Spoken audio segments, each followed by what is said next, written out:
নবম শ্রেণী তোমাদের এই 5 নম্বরের ভূগোল বিষয়ের যে সাজেশন গুলো দেখে দিচ্ছি, এই সাজেশন গুলো প্রতিটা ভালো করে প্র্যাকটিস করো। এখান থেকে তোমাদের স্কুলে কমন পড়বে, এটি আমার শিওর থাকবে। দেখো, প্রথম প্রশ্ন যে সবচেয়ে গুরুত্বপূর্ণ মান 5 চিত্র সহ দিন রাত্রি দৈর্ঘ্যের হ্রাস বৃদ্ধির সংগঠন বর্ণনা দাও। এটি মান 5 এবং ভেরি ভেরি ইম্পর্টেন্ট। ঠিক আছে, ভেরি ভেরি ইম্পর্টেন্ট, বিশাল গুরুত্বপূর্ণ দিন রাত্রের হ্রাস এই প্রশ্নটি। ঠিক আছে, কিন্তু প্রশ্নটি ঘুরিয়ে দিতে পারে, কিন্তু এইটুকু তোমরা ভালো করে মিলিয়ে রাখবে। ঠিক আছে, যে আন্ডারলাইন করে দিলাম। 2 নম্বর প্রশ্ন হচ্ছে আরো বেশি গুরুত্বপূর্ণ, চিত্র সহ পৃথিবীর ঋতু পরিবর্তন। কি ঋতু পরিবর্তন, এর কারণগুলি আলোচনা করো। এটিও মান 5। ঠিক আছে, ভেরি ভেরি ইম্পর্টেন্ট। এখানে যতগুলি আমি তোমাদের প্রশ্ন দেখাচ্ছি আজ মান 5-এর প্রতিটা প্রশ্ন বিশাল গুরুত্বপূর্ণ।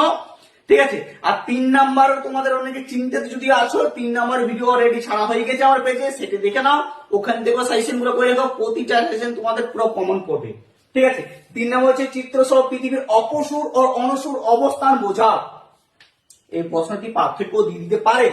ঠিক আছে, কিন্তু অপসূর অনুসূর মান 5 দেওয়ার 100% চান্স আছে। ঠিক আছে, 4 নম্বর হচ্ছে সম্পদ সংরক্ষণের উপায়গুলি সম্পর্কে লেখো। সম্পদ সংরক্ষণ ভেরি ভেরি মোস্ট ইম্পর্টেন্ট প্রশ্ন, বারবার বলছি, একদম মিস করো না। তোমাদের যেমনটি সাজেশন যেটা দিচ্ছি তেমনটি তোমরা করে যাও, একদম পুরো কমন পাবে।